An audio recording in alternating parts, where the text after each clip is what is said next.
Whenever you're ready.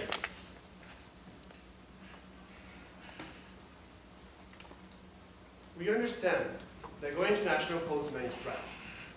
And political stability is a big major factor when considering going international. However, we should not continue from proposing strategic moves overseas only on political stability. There's many other factors that can affect a business, and you may benefit from purchasing a company overseas. This is what we believe at Index Consulting. My name is Jordy. I'm Hammy. And Bernardo. And let's get into the how and whys you should purchase GE1. Now, having conducted a thorough analysis of the situation faced by your business, we've established that the main task at hand today is to make the necessary decisions to ensure a successful future for your company, given the imminent time constraints and the fact that the decision must be reached by 6 p.m. today. The solution we are bringing forward for you today focuses on striking a deal to purchase General Electric's Water and Treatment Process Division, and formulating a plan to ensure the successful incorporation of this business into yours, with the main goal and vision of establishing Suez as the world leader in the water treatment services industry. Looking at a few assumptions that we made looking in our research is one, that there's been ongoing research with Suez with the research and development throughout your technology, your software, hardware, and employees themselves. Also, we've established that the finance throughout the banking industry of the $1 billion is secured, and another more could be made as well throughout the loan offering. Also, the negotiation of the deals that go through until it's complete. We assume this because of the relationship that you have with GE already, and that the fact that the relationship is ongoing, and that the CEO called you personally on the cellular device, and that he wants this deal to go through because he wants this from his end as well. Now, through our research, we've identified some of the primary internal and external factors facing your business. So, first, politically, a new Trump administration in the United States has promoted an American first foreign policy. This has shifted the way that things are done and has primarily focused on putting American workers first and incentivizing the American economy. Additionally, American foreign policy has focused on withdrawing the United States from Trans-Pacific Partnership as well as the Paris Climate Accord. What this has done and how this impacts you is create certain uncertainty in terms of how things will be done, particularly when moving into doing business into the United States. From an economic perspective, there is a sort of lackluster macroeconomic environment within Europe, and particularly within France, a stagnant economy that hasn't been able to achieve significant growth over the last few years. Also, we are looking at a strengthening dollar and a weakening euro, showcasing the urgency to perhaps make a deal when it comes to investing into the United States. And finally, the financial support that you will receive from the Caisse du dépôt et placement de Québec for the potential purchase of GM is also a vital part of how the economics and finance of this plan will move forward. What this will do is will ensure a more diversified global position, ultimately strengthening your brand as a global player. From a social perspective, it raises the question of would the French get along with the Americans? Now, given some cultural differences, and despite these cultural differences, we believe that there is a very amicable historical relationship, and primarily when it comes to mutually beneficial business decisions, there is no reason why this should get in the way of any plan moving forward. Also, as you move internationally, it is very important to consider your staff, your people, the human resources, how they will be impacted, and not just how they will be used to their maximum potential, but how they'll be happy working for you. And finally, it is important to keep in mind the growing urbanization worldwide. More than half the world's population now live in cities, and this presents an incredible opportunity for you and your business to develop and continue to grow, but it is important to establish that. Next up, from a technological and environmental perspective, innovation and investment in technology within your company has taken you where you are today. And this has specifically focused on the environmental components, with a focus on water and waste management. And as we move into a world with fewer and fewer resources, it is important that these technologies continue to be developed and implemented to turn waste into resources, how this impacts your business as you become a leader in sustainable resource management. From an international perspective, let's talk a little bit about the General Electric Water Division. Now, this is a $2 billion company with over 7,500 employees, around 45 manufacturing sites, and hundreds of distillation plants worldwide. This is a significant division and would move into strengthening your presence as a global player in this industry. And finally, from a legal perspective, it is important to look at the terms of the deal. What will this look like? Will it go through or not? And then there will be legal requirements that must be kept in mind in order to be able to secure the deal and ensure a successful position for SUAS. Because we internationally want to make sure that the profits are going to be there. Looking at the quick analysis that we have on the financials, like your industry for the international is growing. That's a market that you need to step into instantly. And unfortunately, the European network isn't there right now. It's kind of failing, so that's why we're going to step back on that right away. And as we looking out for the future outlook, hopefully. All right, so once the analysis has been conducted, and just to go back a little bit introduction, what have we been tasked with today? What are the decisions that we must make today in order to make this deal go through? Now, as mentioned before, you're getting a call right now, and you may make a decision before 6 p.m. today. So first, deal or no deal? Are we going to take this deal or not? As mentioned before, we are going for the deal. However, this is the task that first we need to keep in mind. Second, what are the risks associated with this? Both politically, economically, and socially. And how can we ensure a smooth transition between these two companies? It's very important to keep in mind when dealing with human resources that people take a little time to adapt to new leadership. So leadership will be key in this plan. And let's keep that in mind going forward. Just to revise. All right. So once that being said, what are the options we have on the table right now? First, purchase part of GE Water. So they've called you and they want to plan to completely sell the water. However, we can counter by saying we're going to part of the company. We're going to part of the subsidiary. Something that we could take control with, over 51%, obviously. However, something that can lessen the burden of the financial investment in the short term. We made the decision based on, we're going with the decision based on the criteria of feasibility, financial of the company, as well as the long-term gains that you can achieve with this. So first part by GE. However, as stated by GE Water, they're currently looking to get rid of the division because it's not part of the strategic plan. So if we propose this deal to them, they're likely going to say no because they want to sell the entire division. So we're also consider retracting from the deal. You don't have to take the deal, you don't have to buy the company. However, keep in mind the opportunities come so often. You have about 4 competitors that could also step in and buy this company, and we see that as a major threat going into the future. So keep that in mind. If not taking the deal is the path that you choose to do, you're losing a major opportunity, as well as the project is mainly feasible by purchasing. You currently have a loan that you can secure, as well as you have some free cash flow that you can use towards that deal. So essentially, what are we suggesting today? Purchase GE Water.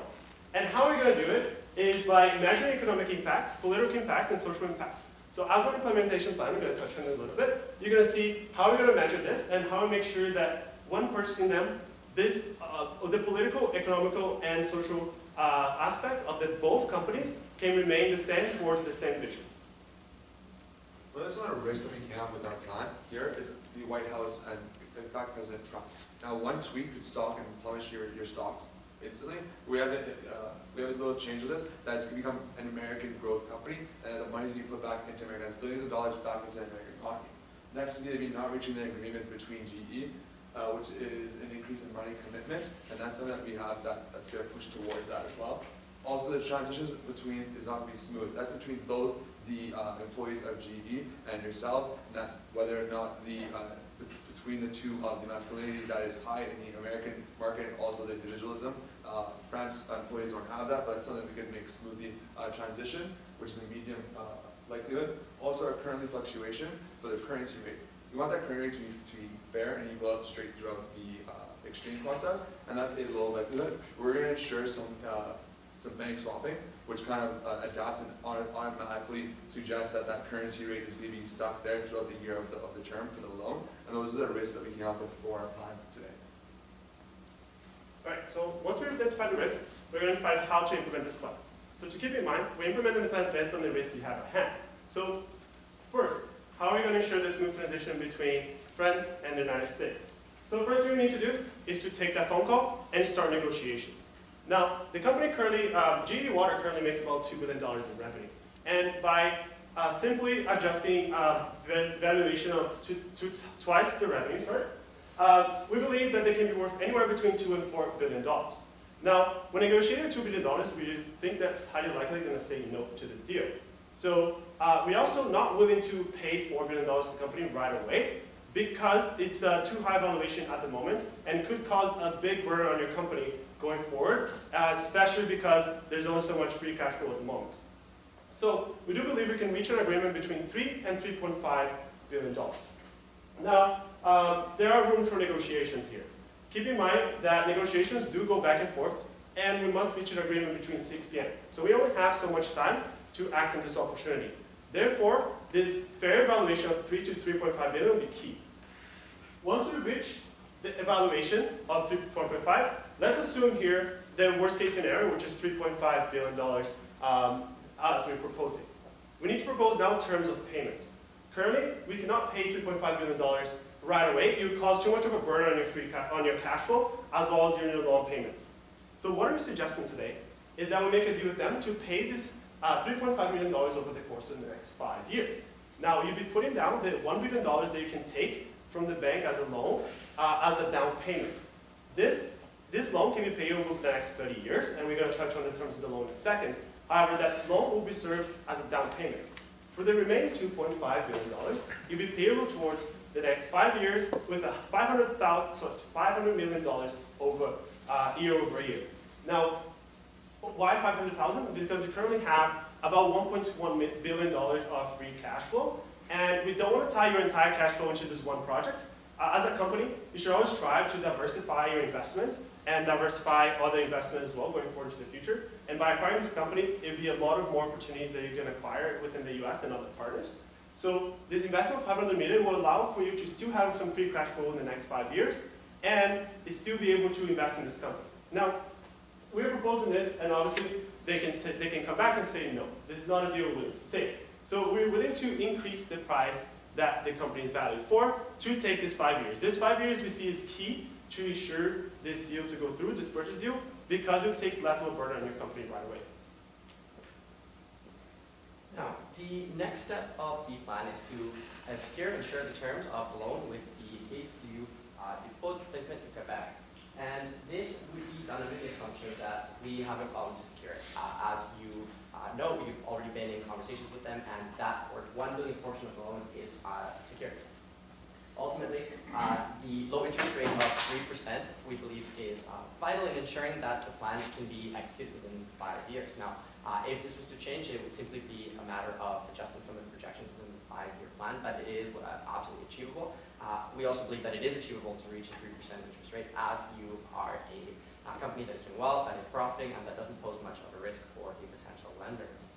Also, this loan would be payable over the course of the next 30 years, as we will move forward a little bit into how this will be done financially and how this fits into the specific financial plan of the implementation that we are bringing forward for you today.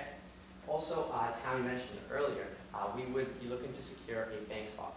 What this means is that we would be looking to secure the currency rate at the current rate of 1.06 euros to US dollars to make sure that the potential currency fluctuations and the downward trend of the euro does not affect your finances moving forward.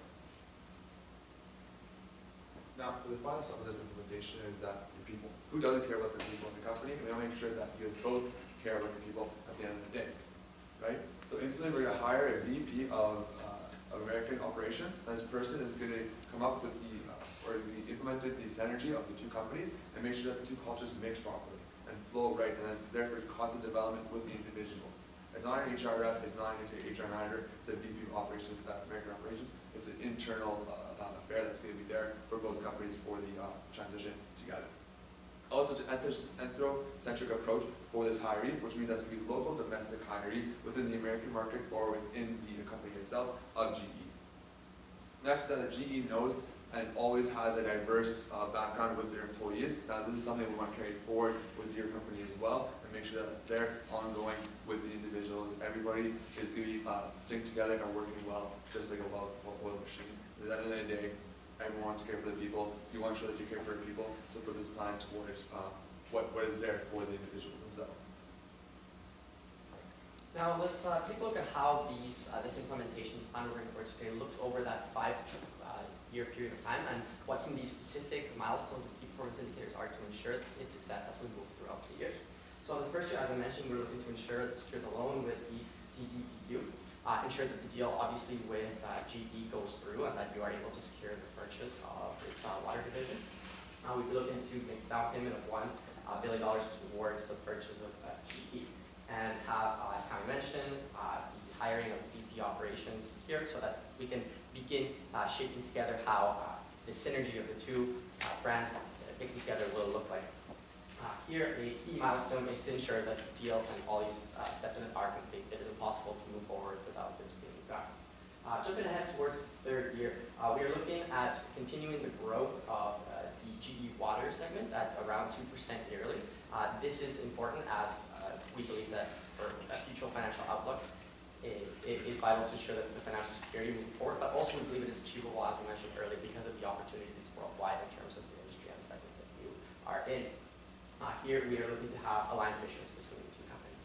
And the key performance indicator, as Tommy mentioned, is overall employee satisfaction. How is the company looking? How does this feel internally? And we believe that it will be great. And jumping ahead to the third and final year, we're looking to have fully paid General Electric for the purchase of the water division. And now we are looking at having everything in place, moving forward towards the expansion of the company, and now as you've been established as a bigger global player with added capabilities, how this will ultimately take your company to the next level and really be able to turn you into that leader that we believe that this plan will allow you to do. Here the key performance indicator is that everything falls into place according to the plan, and keep it in mind some of the considerations that we presented to you today to ensure that we are sitting at a point where we have enough cash flow to take on this expansion. Now, here is important to mention that if something did turn, a risk turned up financially as the interest rate we mentioned before, this is a point at which the plan could simply be extended and the expansion could be postponed just to ensure that the company is financially stable. But ultimately, the goal is to fuel that growth. Now let's get into the numbers. Let's enter your wallet because you heard such a great idea that you want to invest into this. Instantly, let's give you the $3.5 billion that we're buying GE Wires for, and I think you understood that already. Also, let's give you the loan payment principal of $175 million for 5 years. Next is going to be the loan payments of interest, which is $3 million a year, calculated down over the 30-year term. That's going to be for the 5 years, $15 million for the first 5. And also your VP of American Operations plus salary and benefits. So we have $5 million for the full 5 year. The total investment there is that give you overall perspective of the company for itself right now, and also going into ROI as well. All right, once we identify buying price, terms of payment, and all of the factors that can affect this deal, what are we actually getting back? Why does this matter to you? Essentially, why do we need to get into this market? Well, first of all, intangible benefits are great. So you get into the US market, and the US has many other deals with other countries by assuming trading blocks that you can get to afterwards. So as Bernie mentioned, after the 5-year term, we're going to have some free cash flow. After paying GE Water, we'll have some free cash flow, and we'll be able to invest that cash flow into other markets. We can now go to South America, or emerging markets essentially, that have the need for water, and we can start implement the technologies that you just acquired by purchasing GE Waters into emerging markets and really achieve the vision that you have for your company. Now, in terms of money-wise, the GE Water, in the current terms, they expect to make $1.5 billion in profit over the next 5 years. That's assuming the same margins of overall GE of 11.4%.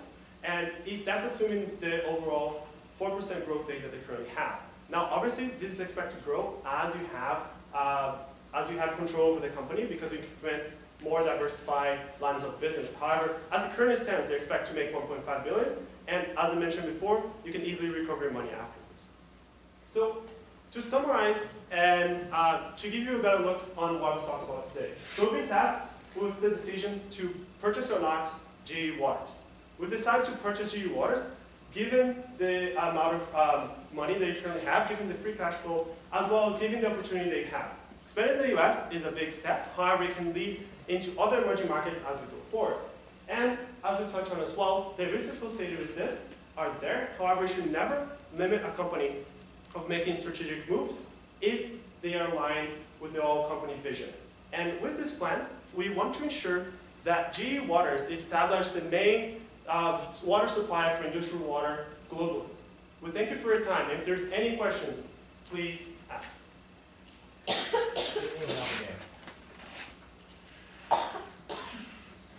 So you've made a number of really optimistic financial projections on things like interest rate,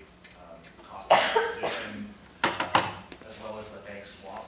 And you allude to the fact that if one of those things doesn't play out, that you extend the length of the transaction. What if all those three things don't play out? What if you don't get the price you want? What if you don't get the insurance rate you're looking for? What if a bank swap is not possible? Do we move forward with the deal, or do we delay the deal?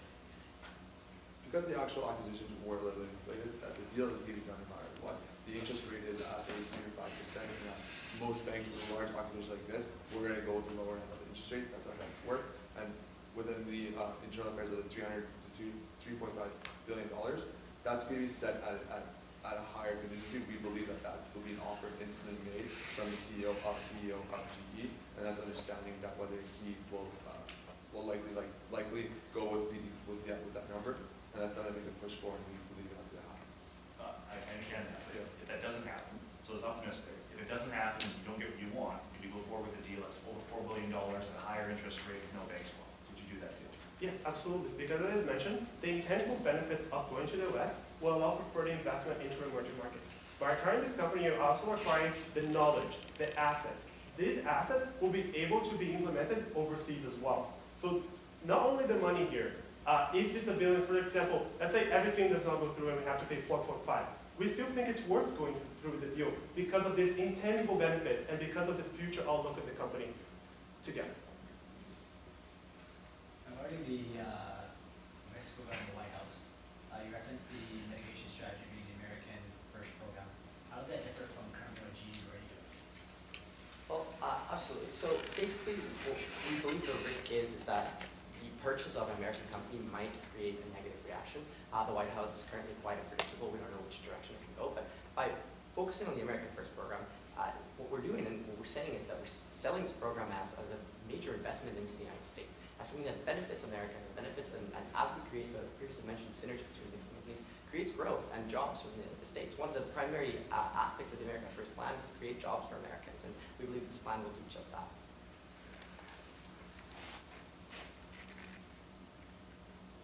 You guys showed a 4% growth rate for GE Water and ROI, and a 2% growth rate for GE Water and implementation. Right. Sorry? In the implementation timeline slide, where it showed the KPI being employee satisfaction, it says year 3 continue 2% growth of GE Water, and in your why does it matter ROI slide, it says the growth rate of 4% GE Water. It would be 4% of that. 4%. I have a quick second question. If you are expecting the bank to provide you this low interest rate, 3%, you said that that's key, which I would take to mean that without that, it was the deal at risk, despite your earlier response. But you're also saying that it's necessary to lock in the current exchange rate, which puts all the risk on the bank. And the way that banks function, as you said, is that if they're taking more risk, then they have to incur a higher flat rate, which would be a higher interest rate. How do you reconcile those two things? You need both, but they can't really coexist. They actually could coexist because banks have partnerships overseas as well. So the currency swap will just lock that currency right away. And with the interest rate, the 3 to 5%. Now 3% is key. However, we have room to negotiate up to 5% as we predicted with the contingency. So 3% with this bank swap. And again, banks always offer swaps to lock in currency rates given the size of this deal. And given the current relationship that we have with them, we do believe that they go through the deal with the 3% as well as a bank swap. The 500, the structure of the deal, 500, you're saying basically keep that on you, or don't fill them for that? So it could Or be, did you said structure the deal so you keep 500 million with you? From the cash flow, So we had initial cash flow of $1 million for the initial from the last year. We're going to keep $500 million On the balance sheet. on the balance sheet in order to keep some fluctuation there for yourselves in the years after, and also this kind of contingency fund. And What would you do with that 500 million? Oh, you're done. I'll still touch on that. So the remaining $500 million will allow for your company to operate in case of market contingencies. So the $1.1 billion they currently have in cash flows for the entire company. We cannot tie in the entire cash flow of the company in one project, and we must be able to diversify in case any other projects, any other opportunities come along. Thank you very much. Thank you.